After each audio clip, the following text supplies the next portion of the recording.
wish you, every one of you, this day, almost every Friday, I am reading from the book in Sinu Jesu, which is a journal of a priest at prayer, a Benedictine monk, and where Jesus was speaking to him while he was at prayer. Whenever this priest, whose name he has not given, Jesus always talk, but he talks only when he is at prayer, and most especially in the adoration, while having adoration before the Blessed Sacrament. So this encourages each one of us, not only as Jesus was talking to this priest, even the lay people. I am reading in English, which will benefit most of the people, and most especially if the priest could get this video and could listen for some time, it will be of great help to them also. But my intention is that even if this is a priest's diary or a journal, which will also encourage other priests, but the lay faithful also will benefit very much by listening to the reading of this journal. So here, being a Thursday, October 11, 2007, and this journal on this day, it is written, the day of the most blessed sacrament. Now he is writing like this in his journal: bless the Lord, O my soul, let all that is within me bless his holy name. From Psalm 102, verse 1.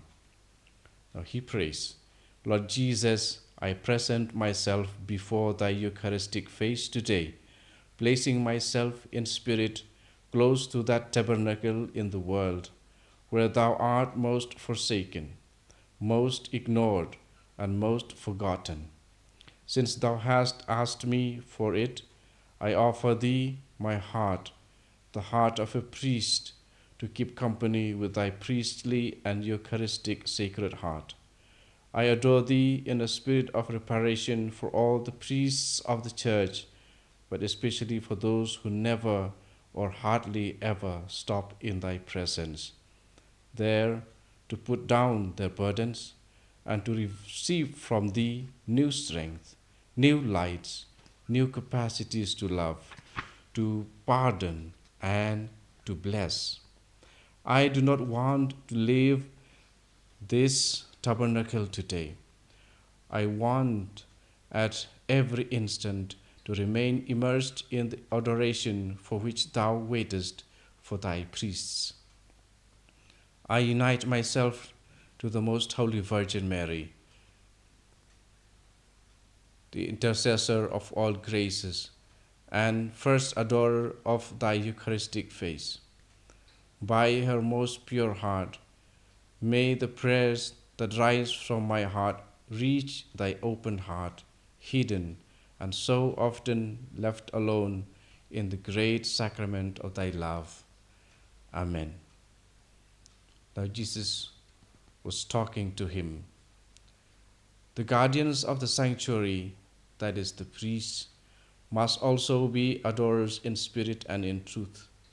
They must abide at every moment, at least by desire and by the attraction that I shall place in them, in the presence of my Eucharistic face and very close to my heart.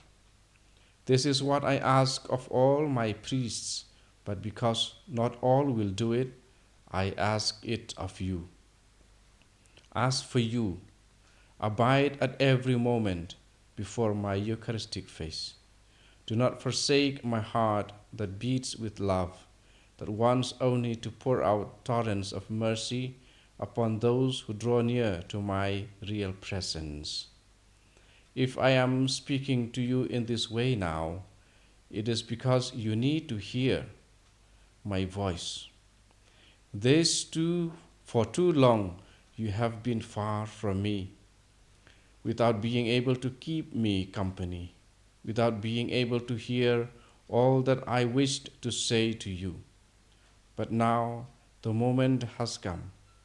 Now and henceforth I am speaking to you, and I shall speak to you, so that many may be brought back to me and in me find healing and peace. And this priest was continuing his prayer. And as I was saying to him, Iesu, Iesu, esto mihi Iesus, which means Jesus, Jesus, be to me Jesus, he answered me, nothing pleases me more than this prayer said with confidence and from the depths of the heart. Jesus crucified, herein is all the mystery of my face of suffering love, of my head bowed to say yes to the Father, of my pierced and open heart from which flows the gift of the Spirit in the blood and in the water. This is the mystery of Jesus crucified. Contemplate this, and you will be in the way that I am opening before you. You will find my suffering face in the Eucharist, my head bowed to say yes to the Father. You will also find it in the Eucharist. And my pierced and open heart, from which flows the gift of the Holy Spirit for the salvation of the whole world and the joy of the Church, it is in the Eucharist that you will find it. As for yourself, do not fear. I am opening before you a path that leads to life in abundance, and no one will be able to contest this life. This will be the sign of my presence in your midst, because I, Jesus, am your Emmanuel. Now he is praying, this priest is praying the Holy Rosary, the joyful mysteries. And while he was saying, contemplating on these joyful mysteries, Jesus was heard to be saying to this priest, I received my human face from my mother. When you contemplate my face, it is her beauty that you are contemplating. I received my created beauty from my mother. My uncreated beauty is the radiance of the glory of the Father on my humanity. Now, during prayer in the evening of this priest, now he is saying like this. He writes, today, I think it was during the glorious mysteries of the Rosary, the Lord spoke to me as a sacerdotal Pentecost of a grace obtained by the intercession of the Virgin Mary for all the priests of the Church. To all priests will be offered the grace of a new outpouring of the Holy Spirit to purify the priesthood of the impurities that have disfigured it, and to restore to the priesthood a brightness of holiness, such as the Church has never had since the time of the apostles.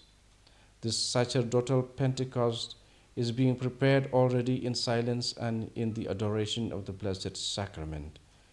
The priests who love Mary and who are faithful in praying her rosary will be the first ones to benefit from it. Their priesthood will be wonderfully renewed, and they will be given an abundance of charisms to vanquish evil and to heal those under the sway of the evil one. It was given to me to understand that the intercession of Pope John Paul II will also have played a role in obtaining through Mary this grace of the sacerdotal Pentecost.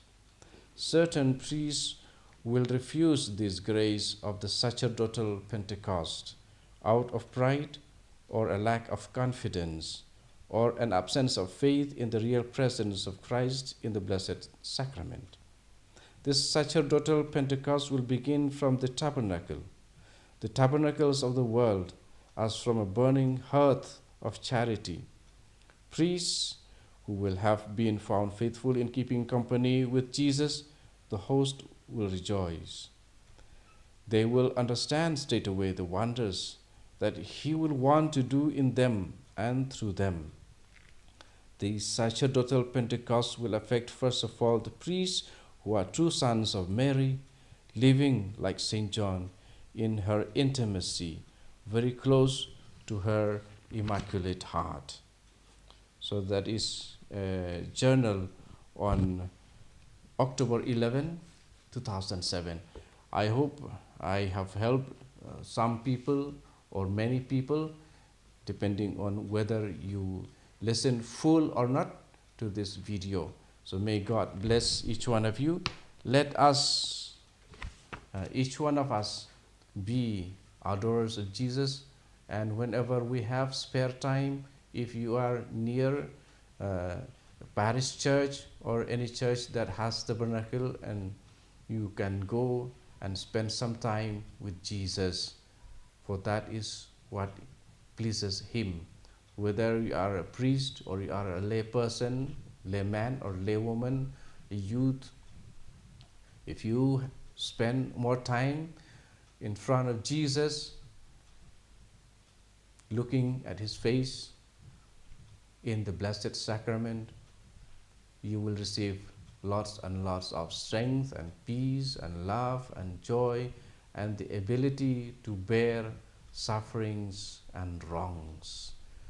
So may God bless each one of you who have listened, subscribe to this channel. Amen channel, faithful and true. Jesus, who is the Alpha and the Omega.